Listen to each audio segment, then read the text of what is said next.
Unsure of your dream? Study abroad destination? Clear your doubts. Videsh Consult. Call 9676502888.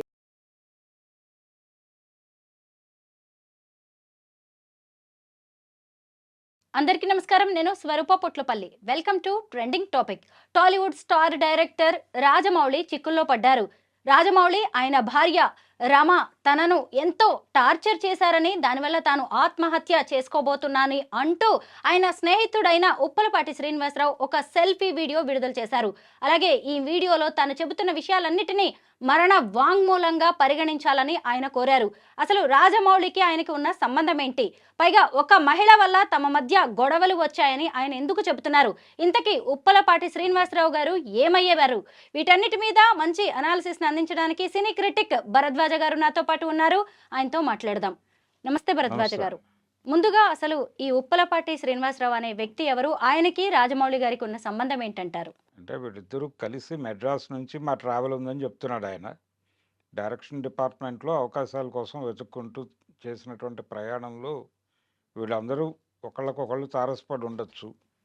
Mullapudi వర కూడా ఉన్నాడు ఈ టీంలో ఆ టైంలో. అంటే రాఘవేంద్రరావు గారి కాంపౌండ్లో వీళ్ళు మొదట ట్రేస్ అయ్యారు, కానీ అంతకంటే ముందు క్రాంతి కుమార్ గారి దగ్గర పనిచేశాడు ఈయన. ఎవరు? రాజమౌళి. మెడ్రాస్లో క్రాంతి కుమార్ గారి ఆఫీస్లో కొంతకాలం పనిచేశాడు. అక్కడి నుంచి మా జర్నీ ఉంది అని ఇతను ఈ వీడియోలో చెప్తున్నాడు. ఉండి ఉండొచ్చు. అలాగే ఇతని పేరు యమదొంగ సినిమా ఎగ్జిక్యూటివ్ ప్రొడ్యూసర్గా వేశారు అని ఆ కార్డు కూడా షో చేశాడు అతను. ఆ కార్డులో యు శ్రీనివాసరావు 1 2 3 4 అని ఉంది. ఆ 1 2 3 4 ఎవరు ఏమిటి అనేది క్లారిటీ లేదు, కానీ అలా వేశారు అని చెప్పాడు ఈయన. మేబీ అప్పటి వరకు రిలేషన్ బాగానే ఉండి ఉండొచ్చు వాళ్ళిద్దరిది. అలాగే ఈ వీడియోలో అతను ప్రధానంగా చెప్తోంది ఏంటంటే, వీళ్ళిద్దరూ కలిసి ఒకే అమ్మాయిని ప్రేమించామని చెప్తున్నాడు రాజమౌళి. అలాగే ఇతను ఈ శ్రీనివాసరావు ఒకే అమ్మాయిని ప్రేమించాం మేము. ఆ అమ్మాయికి ఆ అమ్మాయిని పెళ్లి చేసుకోవద్దని తనే ఆపేశాడు, అందువల్ల నాకు పెళ్లి కాలేదు అని చెప్తున్నాడు ఈయన. ఇంతకాలం తర్వాత ఇప్పుడు ఎందుకు చెప్తున్నాడు అంటే, యమదొంగ నుంచి శాంతినివాసం సీరియల్కి కూడా చాలా గ్యాప్ ఉంది. అప్పుడు ఎందుకని ఇది చర్చకి రాలేదు? అప్పుడు బాగున్న రిలేషన్ ఇప్పుడు ఎందుకు చెడిపోయింది అంటే, ఇప్పుడు ఈ వీడియోలో చాలా విషయాలు ప్రస్తావించాడు ఆయన. లెటర్ కూడా ఉంది దాంతోపాటు. ఆ లెటర్లో కూడా చాలా విషయాలు చెప్పాడు. అంటే తనతో పాటు ఎదుగుతున్నటువంటి డైరెక్టర్లు కానీ, తనకి పోటీ అనుకున్నటువంటి డైరెక్టర్లను కానీ ఇతను రకరకాల పద్ధతుల్లో వాళ్ళని అణిచేస్తాడు అని కూడా చెప్తున్నాడు ఆయన. చెబుతూ దానికి ఇతనికి కొన్ని క్షుద్ర విద్యలు వచ్చని కూడా చెప్తున్నాడు రాజమౌళికి వాటి ఆధారంగా వినాయక్ని ఇబ్బంది పెట్టాడు, లేకపోతే సురేందర్ రెడ్డిని ఇబ్బంది పెట్టాడు, ఇప్పుడు అనిల్ రావిపూడిని ఇబ్బంది పెట్టడానికి ట్రై చేస్తున్నాడు అన్న లెవెల్లో కూడా రాశాడు. ఇవి కొంచెం ఇతని సైకలాజికల్ కండిషన్ ఏమిటి అనేది అనుమానం వచ్చే పద్ధతిలో ఉంది అది. ఆ రాత, ఆయన మాట్లాడిన పద్ధతి కూడా. ఒకవేళ ట్రయాంగులర్ లవ్ స్టోరీ ఉండుంటే అది సాల్వ్ చేసుకోవచ్చు కదా. ఆ అమ్మాయి అయినా ఓపెన్ అయి మాట్లాడి ఉండేది కదా. ఎందుకు ఆ అమ్మాయి ఓపెన్ కాలేదు? నిజమేనా ఇది, లేకపోతే ఇతను ఆ ఇల్యూజన్లో ఉండి మాట్లాడుతున్నాడా అనేది ఒకటి. జనరల్గా ఏం జరుగుతుందంటే, చాలా సందర్భాల్లో సైకలాజికల్గా ఒక డిప్రెషన్కి గురైపోయిన తర్వాత వీళ్ళే కొన్ని నా జీవితం ఇలా కావడానికి ఇవి కారణాలు అని చెప్పి బలంగా నమ్మటం మొదలు పెడతారు. ఈ నమ్మటం ఎంతగా జరుగుతుందంటే, ఇది తప్పు అని ఎవరు చెప్పినా వాళ్ళు యాక్సెప్ట్ చేయరు, చివరికి వాళ్ళే యాక్సెప్ట్ చేయరు. ఇది నేను కల్పించుకున్న ప్రపంచం అని అతనే యాక్సెప్ట్ చేయడు. ఆ కండిషన్లో ఉన్నాడు ఇతను అని అనిపిస్తోంది. ఆ కండిషన్లో చేసిన వీడియో ఇది. అంటే తను బలంగా నమ్మేసిన విషయాలు ప్రపంచంతో నమ్మించే ప్రయత్నం చేస్తున్నట్టుగా నాకు అనిపించింది అతను మాట్లాడుతున్న ధోరణి చూస్తే. ఆ లెటర్లో కూడా ఆ ధోరణి ఉంది. అందుకని ఇది స్ట్రైట్ అవే అంటే ఇందులో ఏమీ రాజమౌళిని తప్పుపడడానికి ఏం లేదు. సినిమా ఇండస్ట్రీలోనే కాదు, ప్రపంచంలో ఎవరైనా ఏ అమ్మాయినైనా ఇష్టపడవచ్చు, తప్పేం లేదు దానిలో. దాన్ని ఇతనితో ఆయన మాట్లాడాడు అని చెప్తున్న దానికి ఎక్కడ ఆధారాలు లేవు, ఆధారాలు చూపించరని చెప్తున్నాడు ఇతను. అది మా ముగ్గురి మధ్య జరిగిన గొడవ అని. ఇన్ని సంవత్సరాల తర్వాత ఈయనొక్కడే ఎందుకు ప్రస్తావిస్తున్నాడు? ఆ అమ్మాయి ఎందుకు మాట్లాడలేదు? ఆ అమ్మాయి ఉందా, చనిపోయిందా, ఆ విషయం అయినా చెప్పాలి కదా. ఏ రకమైన క్లారిటీలు లేకుండా ఆయన గాలిలో రకరకాల విషయాలు మాట్లాడేసి ఇవన్నీ సుమోటోగా తీసుకుని అర్జెంటుగా అతన్ని అరెస్ట్ చేసి రాజమౌళిని లై డిటెక్టర్ టెస్టులు చేసి అతని దగ్గర నుంచి నిజాలు తెలుసుకోండి అని చెప్తున్నాడు. అయితే ఇతనికి తెలుసో తెలీదో కానీ లై డిటెక్టర్ టెస్టుల్లో కూడా నిజాలు బయటకు రావడం లేదు అనే విషయం తెలియాలి ఆయనకి. అందుకని చాలా కన్ఫ్యూజన్లో ఉన్నాడు, డిప్రెషన్లో ఉన్నాడు. మేబీ అతను ఆర్థికంగా ఏదైనా దెబ్బతిని ఉండొచ్చు, జీవితంలో దెబ్బతిన్నాను అనే ఫీలింగ్తో కూడా ఆ పరిస్థితికి వెళ్ళి ఉండొచ్చు. అందుకని అతను చెప్తున్న దానిలో నిజాలు ఏమిటి అనేది అనుమానాస్పదమే. భరద్వాజ గారు ఉప్పలపాటి శ్రీనివాసరావు గారు చేసిన కొన్ని విమర్శలు కావచ్చు, ఆరోపణల గురించి ఇప్పుడు మనం మాట్లాడుకోవాలి. ఆర్యా 2 సినిమా మాదిరిగానే ఓ మహిళ మా ఇద్దరి జీవితాల్లోకి ప్రవేశించింది, మాది ట్రయాంగిల్ లవ్ స్టోరీ అని చెప్పారు.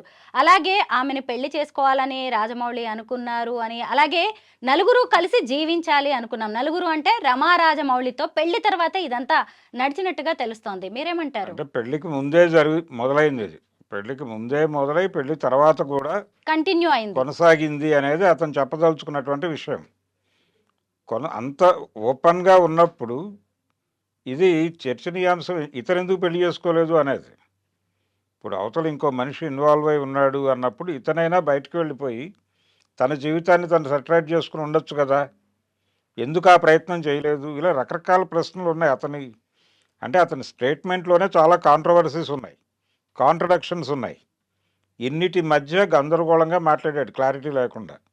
ఓపెన్గా మాట్లాడాలి కదా, ఇదిగో మేము బలానా అమ్మాయితో, ఆ అమ్మాయితో నేను ప్రేమలో ఉన్నాను, నేను కూడా ప్రేమలో ఉన్నానని చెప్పాడు అతను అన్నాడు. చెప్పినప్పుడు ఇతను తప్పుకోవాలి సీన్లో నుంచి. తప్పుకోలేదు. మధ్యలో అసలు ఆ అమ్మాయి ఏం అభిప్రాయపడింది అనేది కదా కీలకం. ఆవిడెందుకు ట్రావెల్ అవుతుంది వీళ్ళందరితోనూ? ఆవిడ కదా బయటకు వచ్చి మాట్లాడాల్సింది, ఆవిడ కదా బలైపోయింది నిజానికి వీళ్ళందరికీ. కాబట్టి ఆ పాత్ర ఎవరో తెలియకుండా ఇది నమ్మటం కష్టం. అందుకని చాలా గందరగోళం అయితే ఉంది దీనిలో. అంటే అతని ఫ్రెండే కావచ్చు కానీ ఎక్కడో గాయపడ్డాడు అతను. రాజమౌళి తనని ఎక్కడో కూర్చోబెడతాడు అని ఇతను అనుకుంటే అతను ఆ పని చేయకపోవడము, లేదు రకరకాల సందర్భాల్లో పట్టించుకోకపోవడము, ఏదో ఒక డిటాచ్మెంట్ ఉంది వాళ్ళిద్దరి మధ్య. దాని నుంచి హర్ట్ అయ్యాడు ఇతను.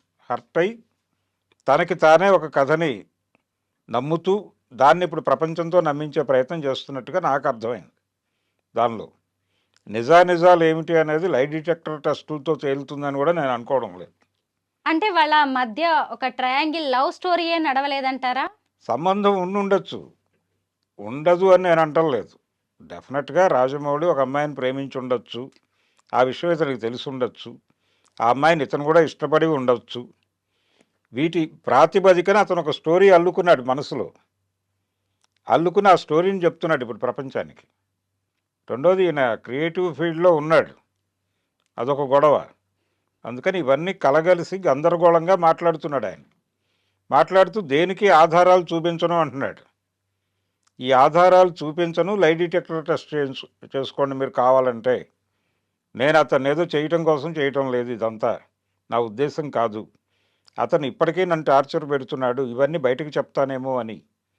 ఈ బయటకు చెప్తాడేమో అని టార్చర్ పెట్టడం ఏమిటి? టార్చర్ పెడితే చెప్తారు కదా, టార్చర్ పెట్టకపోతే చెప్పరు. కానీ టార్చర్ పెడితే చెప్తారు కదా. ఆ మాత్రం జ్ఞానం లేదా అతనికి, రాజమౌళికి? చెప్పకూడదు అని టార్చర్ పెట్టే తలుచుకుంటే చంపేస్తారు, ఒక పద్ధతి.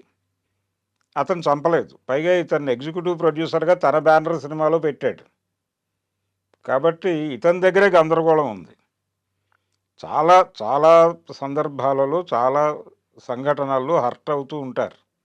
ఇది రిపీటెడ్గా జరుగుతుంది ఒకే పర్సన్ నుంచి. ఈ సంఘటనలన్నీ వాళ్ళ మనసుల్లో పోగుపడి వీటన్నిటి ఆధారంతో ఒక కథ తయారు చేసుకుని ఆ కథని వాళ్ళు నమ్ముతూ పక్క వాళ్ళని కూడా నమ్మించే ప్రయత్నం చేస్తారు. అలాంటి గందరగోళం ఏదన్నా ఉందో అతనిలో అని నా డౌటు. ముందు అతన్ని తీసుకెళ్ళి ఒక సైకియాట్రిస్ట్ దగ్గర కూర్చోబెట్టాల్సిన అగత్యము అవసరము అయితే ఉంది. ఇన్నేళ్ల తర్వాత ఈ మహిళా ప్రస్తావన పర్టికులర్గా ఇప్పుడే ఎందుకు తీసుకొస్తున్నారు? దీని వెనక ఇంకేదైనా కారణం ఉందంటారా? ఇప్పుడు ఆయనకేదో ప్రయోజనం ఉంటుంది. ప్రయోజనం లేకుండా ఈ వీడియో బయటకు వచ్చిందని నేనైతే అనుకోవడం లేదు. ఆయన షూట్ చేసుకున్నాడు సెల్ఫీ వీడియో లెటరు ఇలాంటివి ఈ మధ్యకాలంలో కొంచెం చాలామంది చేస్తున్నారు. అది కూడా సైకలాజికల్ రీజన్స్ అయి. ఈ మధ్య ఒక జర్నలిస్ట్ వైఫ్ కూడా అలా వీడియో చేసి అంటే అది సాల్వ్ అయిపోయే ప్రాబ్లమే. సాల్వ్ చేసుకునే ప్రాబ్లం కూడా. కానీ ఆవిడేదో డిప్రెషన్‌లోకి వెళ్ళిపోయి స్పాట్‌లో డెసిషన్ తీసేసుకొని అలా వెళ్ళిపోయారు. బెంగుళూరు టెకీ అతుల్ సుభాష్ కూడా ఇలాగే సెల్ఫీ అవును. వీడియో రిలీజ్ ఈ చేశారు. సెల్ఫీ వీడియో, లెటర్లు అనేది రకరకాలుగా చూస్తున్నాం మనం. అంటే తాత్కాలికంగా వాళ్ళు ఒక నిర్ణయానికి వచ్చేసి అవతల ఎవరో ఒకళ్ళని అంటే తన చావుకి సంజాయిషీ చెప్పుకోవడానికి ఇంకెవరినో లాగటం అనేది ఒక ప్రోగ్రామ్‌గా జరుగుతోంది. కొన్ని విషయాల్లో నిజంగానే అవతల వాళ్ళు సఫర్ చేస్తారు. ఇప్పుడు ఈవిడ విషయంలో నిజంగానే సఫర్ చేశారు అవతలాళ్ళు. అది ఉన్న గొడవే. అందరికీ తెలిసిన గొడవే కానీ పరిష్కారం చేసుకోగలిగిన గొడవ. కానీ పరిష్కారం చేసుకోవడం కన్నా కూడా హర్ట్ అయ్యి చేసినటువంటి పని అది. ఇది ఆ కేసు కాదు ఇతనిది. ఇతను ఈ వీడియో చేయటము, దీని ద్వారా తను ఎవరినైతే శత్రువుగా భావిస్తున్నాడో వాళ్ళని బలంగా ఇన్వాల్వ్ చేయాలి, వాళ్ళ కెరియర్‌ని డిస్టర్బ్ చేయాలి అనేటువంటి ఆలోచన కూడా ఉంది ఇతనికి. ఇవన్నీ పెట్టుకుని మనసులో అవన్నీ వెళ్ళగక్కాడు అంతే. భరద్వాజ గారు, మనము ఈ ముక్కోణపు ప్రేమ కథను పక్కన పెడితే శ్రీనివాసరావు చేసిన ఇంకొన్ని ఆరోపణల గురించి మాట్లాడుకోవాలి. ముఖ్యంగా రాజమౌళికి క్షుద్ర విద్యలు వచ్చు. ఇదేమీ చిన్న విషయం కాదు. అంత పెద్ద డైరెక్టర్ జక్కన్నగా పేరు తెచ్చుకొని ఆయన క్షుద్ర విద్యలు చేసి పైగా తనకి పోటీగా ఉన్న డైరెక్టర్స్ని ఆయన లొంగ తీసుకుంటాడు, వాళ్ళని కుంగదీస్తాడు అనే విమర్శలు చేయడం, ఇలాంటివి సెల్ఫీ వీడియోలు చెప్పడం అనేది చిన్న విషయం కాదు. ఎందుకంటే అది ఆయన క్యారెక్టర్ని కూడా చూపిస్తుంది, రాజమౌళి క్యారెక్టర్ని. ఇదేమైనా రాజమౌళి గారి మీద ఎఫెక్ట్ చూపించే ఛాన్స్ ఉందంటారా? ఇవే ఉండదండి. అందరికీ తెలుసు ఇందులో లాజిక్ ఏమిటి, ఇందులో ఏం మాట్లాడుతున్నాడు అతను. లాజికల్‌గా ఉన్నాడా, గందరగోళంగా ఉన్నాడా అనేది అర్థమయ్యే పద్ధతిలోనే ఉంది అతని రాత, మాట రెండూ కూడా. ఆ లెటరు గందరగోళంగానే ఉంది, ఇది గందరగోళంగానే ఉంది. అయితే దీనిలో కొన్ని వాస్తవాలు ఉండొచ్చు కానీ ఆ వాస్తవాలు అభ్యంతరకరమైనవి అయితే కాదు. అభ్యంతరకరము, చెయ్యకూడని పనులు అనుకునేవేవీ లేవు దానిలో. ఈ క్షుద్ర విద్యలు అనేది కూడా అతని ఇల్యూజన్ కావచ్చు. చాలామంది మాట్లాడతారు ఇలాగ. అంటే ఎస్పి బాలసుబ్రహ్మణ్యం మీద ఒక టాక్ ఉండేది ఆ రోజుల్లో. ఆయన ఏ సింగర్‌ని రానివ్వడు ఇండస్ట్రీకి, అందరిని గెంటేస్తాడు, తనే పాడాలి అని అనుకుంటాడు. ఇలా ప్రచారం జరిగేది. అంటే అది జనాలకి ఎలా అర్థమయ్యేదంటే ఎవరైనా వస్తే ఆయనే లాక్కెళ్ళి ట్రైన్ ఎక్కించి మెడ్రాస్ నుంచి పంపించేస్తున్నాడేమో అనిపించే లెవెల్‌లో ప్రచారం జరిగింది. కానీ అది వాస్తవం కాదు.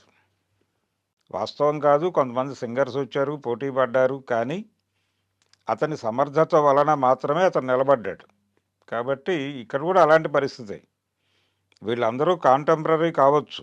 ఇప్పుడు వర ముళ్ళపూడి గారు ఉన్నాడు. ఆయనకి సక్సెస్ రాలేదు కదా, ఆయన టాలెంట్ తక్కువ అని అనలేం కదా. ఆయన ఇచ్చినటువంటి కథతోనే ఈయన సునీల్తో సినిమా తీశాడు 'మర్యాద రామన్న'. అది హిట్ కదా.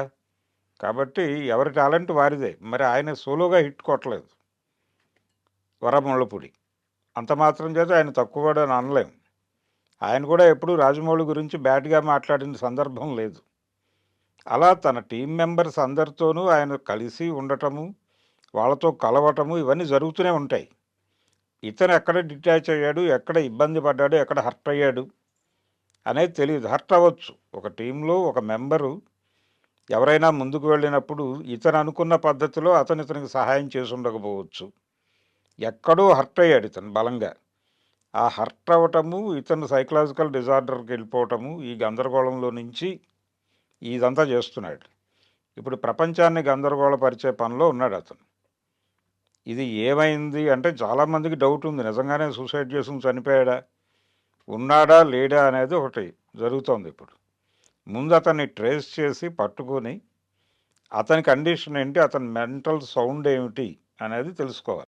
రాజమౌళితో తనది 3 దశాబ్దాలకు పైగా స్నేహం, పైగా తన వయసు ఇప్పుడు 54 ఏళ్ళు, ఇంకా పెళ్లి చేసుకోలేదని చెప్తున్నాడు. అంటే ఆ అమ్మాయిని నేనంతా ప్రాణప్రదంగా ప్రేమించాను, ఆమె నాకు దక్కలేదు, అయినా ఇలాగే ఒక బ్యాచులర్గా ఉండిపోయానని చెప్పే ప్రయత్నం చేశాడు. అయితే ఇది పూర్తిగా వ్యక్తిగత వ్యవహారం అనుకోవాలా? ఎందుకు అంటే ఇక్కడ క్షుద్ర పూజలు అనే వ్యవహారాన్ని తీసుకొచ్చాడు. వినాయక్ కావచ్చు, ఇప్పుడు అనిల్ రావిపూడిని కూడా ఆయన టార్గెట్ చేశాడు రాజమౌళి అని ఈయన అంటున్నారు. అంటే అనిల్ రావిపూడి ఈ మధ్య సంక్రాంతికి వస్తున్న సినిమాతో బంపర్ హిట్ కొట్టి ఓ రేంజ్లో ఉన్నారు కదా. ఆయన ప్రస్తావన కూడా తీసుకొచ్చారు. అంటే ఈ శ్రీనివాసరావుది ఇది పూర్తిగా వ్యక్తిగత వ్యవహారంగా మనం చూడాలా? లేదంటే వెనక ఎవరైనా ఉండి ఆయనతో ఇదంతా చేయించారని అనుమానించవచ్చంటారా? వెనక ఎవరో ఉండైతే ఇంత లూజ్‌గా ఉండదు వ్యవహారం. ఇంకొంచెం కాంక్రీట్‌గానే జరుగుతుంది. Screen play. ఇది చాలా లూజ్‌గా ఉంది, గందరగోళంగా ఉంది, కన్‌ఫ్యూజన్‌గా ఉంది. ఈ కన్‌ఫ్యూజన్ అంతా కూడా అతని క్రియేషనే అనేది అర్థమయ్యే పద్ధతిలోనే ఉంది. అందుకని ఇలాంటి కేసులున్నాయి కొన్ని. అంటే చాలామంది డిప్రెషన్‌లో మనకి కనిపిస్తూ ఉంటుంది. అంటే వాళ్ళకి వాళ్ళు కొన్ని అబద్ధాలు నమ్మేసి, ప్రపంచం తన అబద్ధాలు తను మాట్లాడుతోంది అబద్ధం అని తెలుసుకుందేమో అని ఒక డౌట్ ఉంటుంది వీళ్ళకి. ఏ ఇద్దరు మాట్లాడుకుంటున్నా తన గురించి, తను చెప్తున్న విషయాల గురించి, అందులో ఉన్న అబద్ధాల గురించి మాట్లాడుకుంటున్నారేమో అని వీళ్ళు ఫీల్ అయిపోయి, వాళ్ళ మీద దాడులు చేసి చంపేసిన సందర్భాలు, కేసులు కూడా ఉన్నాయి. అలా జరుగుతుంది. మనం చెప్పలేము. ఎవరిని కాలిక్యులేట్ చేసే పరిస్థితి కాదు. వాళ్ళు బయటకి మామూలుగానే కనిపించొచ్చు. కానీ వాళ్ళ మెదడులో వేరే కార్యక్రమం, వేరే సినిమా రన్ అవుతూ ఉంటుంది. ఆ రన్ అవుతున్న సినిమా మనకు అర్థం కాదు. వాళ్ళు ఇలాంటి గందరగోళాలు ప్రవేశపెడుతూ ఉంటారు ప్రపంచంలోకి. అలా ప్రవేశపెట్టిన ఒక గందరగోళంగానే చూస్తున్నాను దీన్ని నేను. అతను కాంక్రీట్‌గా ఫైట్ చేయదలుచుకుంటే ఆ అమ్మాయి ఎవరు, ఇదిగో ఇతను, నా జీవితం ఇలా కొలాప్స్ అయిపోయింది, ఓపెన్‌గా చెప్పేయొచ్చు అది. అందులో దాచిపెట్టుకోవాల్సిన అవసరం ఏముంది? తనకి పెళ్లి కాకపోవడానికి ఆయన తప్పే ఉంది? ఆ రిలేషన్‌లో ఉన్నాను నేను, అతను దాచినట్టుగా ఎక్కడా లేదు. అంటే తను ఆ అమ్మాయిని ప్రేమిస్తూ ఉండగా అతను దొంగచాటుగా వచ్చాడు అని లేదక్కడ. ఓపెన్‌గానే ఉంది విషయం అంతా. అతను మాట్లాడిన దానిలోనే. అతను ప్రేమించాడు ఆ అమ్మాయిని, నేను ప్రేమించాను అని చెప్పాడు. ఈ 2 ప్రేమలని ఆ అమ్మాయి ఎలా చూసింది అనేది ఆవిడ యాంగిల్‌లో చూడాలి. అక్కడ చెప్పడానికి ఆవిడ లేదు. ఆ పాత్ర ఎవరో తెలీదు ప్రపంచానికి. అది నిజంగా ఉన్న పాత్ర, ఈయన కల్పించిన పాత్రో కూడా తెలీదు. ఇలా చాలా గందరగోళం ఉంది అతని ప్రకటనలో. అంటే ఒక మనిషి ఒక యూనిట్, దానికి కూడా ఒక ఎక్స్‌పీరియన్స్ ఉంటుంది, ఒక ఆలోచన ఉంటుంది. కాబట్టి వాళ్ళు ఎక్స్‌ప్రెస్ చేస్తారు విషయాల్ని. కాబట్టి ఇందులో 3 క్యారెక్టర్లు చెప్పాడాయన, ఒకటే ఎక్స్‌ప్రెషన్ ఉంది. ఈయన ఎక్స్‌ప్రెషన్ మాత్రమే ఉంది. ఆ అమ్మాయి ఎక్స్‌ప్రెషన్ లేదు. రాజమౌళి ఎక్స్‌ప్రెషన్ లేదు. ఇవి లేకుండా ఆయన మాట్లాడాడు. కాబట్టి దాన్ని ఏ మేరకు నమ్మాలో ఆ మేరకే నమ్మాలి. అంతకు మించి దానికి వాల్యూ ఇవ్వాల్సినటువంటి అవసరం ఉందని నేనైతే అనుకోవడం లేదు. తన సెల్ఫీ వీడియోలో సూసైడ్ నోట్లో ఈ శ్రీనివాసరావు అనే వ్యక్తి రామాయణ మహాభారతాల ప్రస్తావన తీసుకొచ్చారు. ఆడవాళ్ల వల్ల యుద్ధాలు జరిగాయని కూడా మనం చూసాం. నా జీవితంలో కూడా అదే జరిగింది అని చెప్పి ఇద్దరు మహిళల్ని ప్రస్తావించారు. ఒకటి ఆయన ప్రేమించిన మహిళ కావచ్చు, ఇంకొకటి రమా రాజమౌళి. ఇందులో రమా రాజమౌళి పాత్ర ఏంటంటారు? రాజమౌళి గారికి తెలిసి జరిగిందని కూడా ఎస్టాబ్లిష్ చేయలే అతను తెలివిగా. అంటే నీకు మ్యారేజ్ అయిపోయింది కదా అన్నప్పుడు, ఒకవేళ అలా జరిగినా ఇది నలుగురు మధ్య ఉంటుంది కదా అన్నట్టుగా మాట్లాడాడు అతను అని మాత్రమే చెప్పాడు ఈయన. ఆవిడకి తెలిసి ఆవిడ యాక్సెప్టెన్సీతో జరుగుతోంది అనేది కూడా మనకి ఇతని మాటల నుంచి ఎస్టాబ్లిష్ కాదు. అందుకని గందరగోళం ఉందనేది కేవలం వీళ్ళ ముగ్గురికి సంబంధించింది. ఈ పురాణాల్లో యుద్ధాలన్నీ ఆడవాళ్ళతో జరిగినాయి అని చెప్పేది ఒక జనరల్ ఫినామినాగా మార్చారు అంతే. అన్ని యుద్ధాలు అలా జరగలేదు. ఏ యుద్ధము కూడా అలా జరగలేదు. ద్రౌపది కోసం జరిగింది కాదు భారత యుద్ధం. అది ఆస్తుల గొడవ. వాళ్ళ ఆస్తుల కోసం గొడవ పడ్డారు అంతవరకే. అందులో ఆవిడ ప్రమేయం ఏముంది? ఆవిడని అనవసరంగా లాక్కొచ్చి గొడవ పెట్టారు తప్ప. అలాగే రామాయణం సీత వలన జరిగిన యుద్ధం అంటారు. అది సీత వలన కాదు. సీతకి ఆ యుద్ధానికి ఏ సంబంధం లేదు. రాముడు ఒక పర్పస్ కోసం అడవికి వచ్చాడు. ఆ పర్పస్లో భాగంగానే రావణాసురుడితో యుద్ధం చేశాడు. సీత అనేది జస్ట్ అక్కడ ఒక పరికరం మాత్రమే. అంతకు మించి ఆవిడికి ఆ యుద్ధానికి ఏ సంబంధం లేదు. కానీ వీళ్ళు సందర్భానుసారం ఏదో ఒక వంక వెతుక్కోవడం కోసం ఇది మాట్లాడతారు. రామాయణ మహాభారతాలే ఆడవాళ్ళ వల్ల జరిగినాయి అనేది పిచ్చి స్టేట్మెంట్. ఆ స్టేట్మెంటే వీరు ఇచ్చారు. కాబట్టి చాలా గందరగోళం ఉంది అతని మాటల్లో. అవి నమ్మి ముందుకెళ్తే గందరగోళం అవటం తప్ప ఏమీ ఉండదు. ముందు అతన్ని ఎక్కడున్నాడు అనేది ట్రేస్ చేయాల్సిన అవసరం ఉంది. ముందు అతన్ని పట్టుకొచ్చి ఒక మంచి సైకియాట్రిస్ట్ దగ్గర కూర్చోబెట్టి మాట్లాడి అతని గొడవ ఏంటో సెటిల్ చేయాలి ముందు. నిజంగానే అతను ప్రాబ్లంలో ఉండుంటాడు. ఆ ప్రాబ్లం సార్ట్ అవుట్ చేయాల్సినటువంటి బాధ్యత ఇది చూసినటువంటి సమాజానికి ఉంది. అందుకని ముందు అతను ఎక్కడున్నాడు అనేది ట్రేస్ చేసి అతన్ని కూర్చోబెట్టాలి. రాజమౌళి గొడవ తర్వాత. నిజమే. ఇప్పుడు ఆయన బతికున్నాడా లేడా అనేది కూడా కొంత డౌట్గానే ఉంది. ఆయనకి గనక ఏదైనా అయితే రాజమౌళి గారి పరిస్థితి ఏంటి? రాజమౌళి పరిస్థితి ఏముందండి, కొంతకాలం బాధపడతాడు. అరే మనతో అంటే 2 విధాల పెయిన్ ఉంటుంది. అతను ఏదో బిజీ షెడ్యూల్లో ఉండి తనని నెగ్లెక్ట్ చేసి ఉండొచ్చు. చేయటం దగ్గర నుంచి ఇతను డిటాచ్ అయిపోయి ఈ గందరగోళంలోకి వెళ్ళిపోయి ఇంత గందరగోళం చేసి ఉండొచ్చు. ఈ గందరగోళం అంతా నేను చేతులారా చేసుకున్నది అనే ఒక పెయిన్ జీవితాంతం ఉంటుంది అతనికి. కాబట్టి అతనికి ఒక పెయిన్ మిగిలిపోతుంది ఇతని మరణం గనక జరిగితే. అది ఉండదు అనుకోవడానికి కుదరదు. రకరకాలుగా అది ఉంటుంది. అది క్యారీ ఫార్వర్డ్ అవుతుంది. అది భరించటం, అంతకు మించి వేరే మార్గం లేదు దానికి. చాలామంది జీవితాల్లో ఇలాంటి కేసులు ఉంటాయి. అలా అతని జీవితంలో ఇతను ఒక కేసు. అంతవరకే ప్రాధాన్యత. ఓ మనిషిని లొంగదీసుకోవాలి అంటే మద్యం, మగువని ఎక్కువగా ప్రయోగిస్తూ ఉంటారు. ఇప్పుడు రాజమౌళి గారి మీద